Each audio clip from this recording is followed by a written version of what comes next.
السلام علیکم. Oil with اکمل میرے دوست کا چینل ہے. ساتھ میں ہوں شکر اللہ سروری قادری فرام گڑھا موڑ وہاڑی سے. تو آج ایک چھوٹا سا ڈسکشن کا پروگرام ہے پاکستان کے بارے میں. پاکستان کی جو اسپرچولی شناخت ہے، پاکستان کی روحانی شناخت ہے، پاکستان کا فیوچر کیا ہے اور آگے آنے والے دور کے اندر عالمی سطح پہ پاکستان کیا کردار ادا کرے گا، اس کے بارے میں ہم بات کریں گے. قرآن کریم کی روشنی میں، حدیث مبارکہ کی روشنی میں اور صوفیاء کرام کی جو پشین گوئیاں ہیں پاکستان کے متعلق، ہم اس کے متعلق بات کریں گے. لیکن ہم ابتدا کریں گے قیام پاکستان کی، کہ جب پاکستان کے قیام کی تحریک چل رہی تھی تو یہاں تاجر کا پہن کر، لیکن اندرونی طور پہ وہ یہاں پہ قابض ہونے کے لیے آئے. تو انگریز یہاں پہ قابض ہو گئے. ہندو یہاں میں اکثریت میں تھے مذہبی طور پر. تو جب انگریز یہاں پہ 1857 کی ناکام جنگ آزادی کے بعد قابض ہو گئے، تو اس کے بعد ہندوؤں کو ایک طویل عرصے کے بعد مسلمانوں کے اوپر غلبہ حاصل کرنے کی ایک انہیں امید نظر آئی. جیسا کہ قائد اعظم محمد علی جناح رحمۃ اللہ علیہ فرماتے ہیں کہ ہندو وہ قوم ہے جو ایک بہترین محکوم ہے اور بادترین حاکم ہے. کہ ان کے دور کے اندر، دور حاضر میں ہم دیکھ سکتے ہیں کہ ہندوستان کے گلی گلی کے اندر مسلمانوں کے ساتھ کس طرح سلوک کیا جا رہا ہے.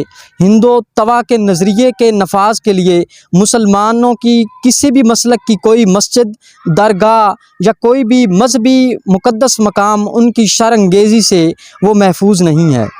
تو ہم بات کرتے ہیں کہ جب یہاں پہ انگریز حاکم ہوا تو ہندو اکثریت میں تھا، وہ اس موقع کی تلاش میں تھا کہ ہندو اکھنڈ بھارت کا نظریہ پھر سے ہمیں مل جائے.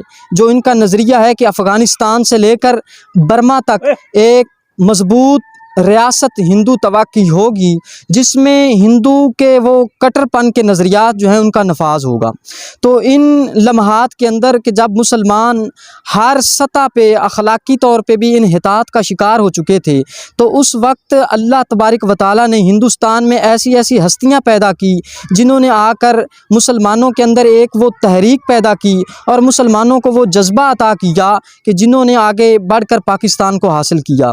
تو جب انگریز حاکم تھا تو ہندو اکثریت میں تھا، مسلمانوں کا ایک مخصوص طبقہ قیام پاکستان کا بھی اور وجود پاکستان کا بھی مخالف تھا.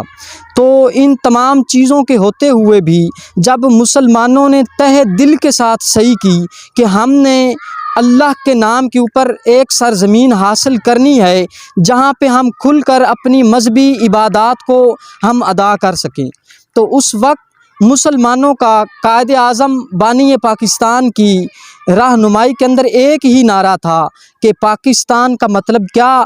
لا الہ الا اللہ.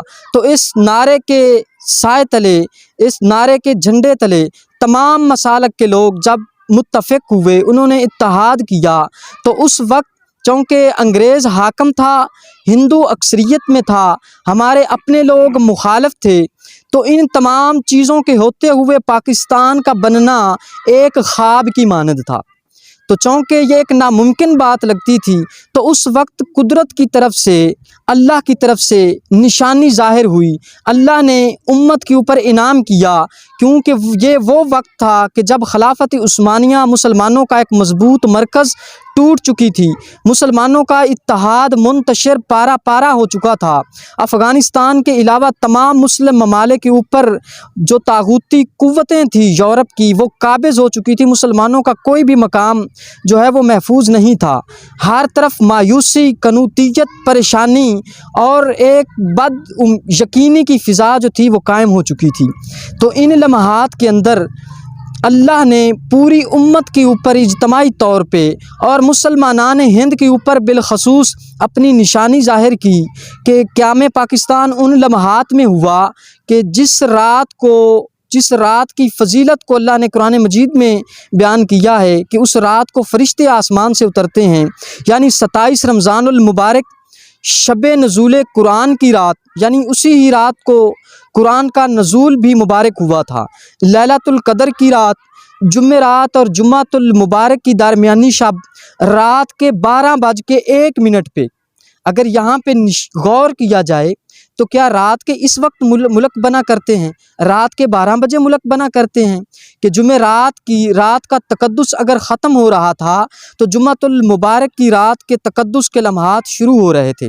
یعنی اللہ نے اتنی مقدس اور متبرک گھڑیاں یکجا کر کے وہ نشانی ظاہر کی کہ جس کے متعلق قرآن پاک میں ارشاد فرمایا کہ والذین کذبوا بآیاتنا سنستدرجہم من حیث لا یعلمون، کہ جب میری نشانی، میری آیت کسی قوم کے اوپر اترتی ہے، پھر وہ قوم اس کی کذبوا بآیاتنا، اس کی تکذیب کرتی ہے، اس کی تضحیک اڑاتی ہے، اس کی تذلیل کرتی ہے، من حیث لا یعلمون، میں ان کو ادھر سے پکڑتا ہوں جدھر سے وہ بے خبر ہوتے ہیں۔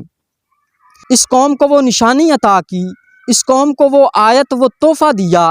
بعض لوگ کہتے ہیں کہ پاکستان اتفاق ہے، ایک سیاسی حادثہ تھا، انگریز جا رہا تھا، برٹش امپائر کمزور ہو چکا تھا، لیکن ایسی کوئی بات نہیں ہے۔ یہ کوئی اتفاق نہیں تھا، یہ کوئی سیاسی حادثہ نہیں تھا، یہ انتخاب بھی نہیں تھا، یہ اتفاق بھی نہیں تھا، یہ قدرت کا امت پہ انعام تھا کہ ان مخصوص لمحات کے اندر، ان مخصوص راتوں کے اندر اللہ نے اپنی نشانی ظاہر کی۔ جب وہ نشانی ظاہر ہو گئی تو بطور قوم ہوتے ہوئے ہم نے اللہ کی اس نشانی کے ساتھ وہ سلوک کیا جو سلوک اللہ نے جب اپنی نشانی قوم سمود کے اوپر اپنی ایک اونٹنی ظاہر کی، کہ جیسا کہ حضرت صالح علیہ السلام کی قوم سمود نے حضرت صالح علیہ السلام سے کہا کہ ہم آپ کو اللہ کا سچا نبی مانیں گے، بشرط یہ کہ وہ جو سامنے پہاڑ ہے اس میں سے ایک اونٹنی نکلے، وہ 10 ماہ کی حاملہ ہو، چلتی ہوئی وہ پہاڑ میں سے نکلے اور ہمارے قبیلے میں آ جائے۔ اب پتھر میں سے ایک جاندار چیز، بے جان چیز سے جاندار چیز کا نکلنا یہ ناممکن۔ پھر معجزہ ہوا، معجزہ جب ہوا، اونٹنی اس پہاڑ کو چیر کر جب نکلی اور اس قوم میں آ گئی، تو اس اونٹنی کی یہ خاصیت تھی کہ وہ کھاتی بھی بہت تھی اور پیتی بھی بہت تھی۔ قصہ مختصر، جب ایسا ہوا، اونٹنی آ گئی، تو اس قوم کی بدعمالی یہ، انہوں نے اپنے سرکردہ لوگوں کے ساتھ مل کر اس اونٹنی کی پہلے ٹانگ کاٹ دی اور پھر اس کو قتل کر دیا۔ اللہ نے فرمایا تم نے میری نشانی کو طلب کرنے کے بعد بجائے ایمان لانے کے، بجائے مسلمان ہونے کے، میری نشانی کو جھٹلایا، اس کی تکذیب بھی کی، اس کی تضحیک بھی اڑائی اور اس کی تذلیل بھی کی۔ تو ہم نے بھی اسی قوم کی طرح کیا کہ جب اس قوم نے ایسا کیا تو اللہ نے ان کے اوپر دردناک عذاب مسلط کر دیا۔ تو بطور پاکستانی قوم ہم نے بھی ایسا کیا۔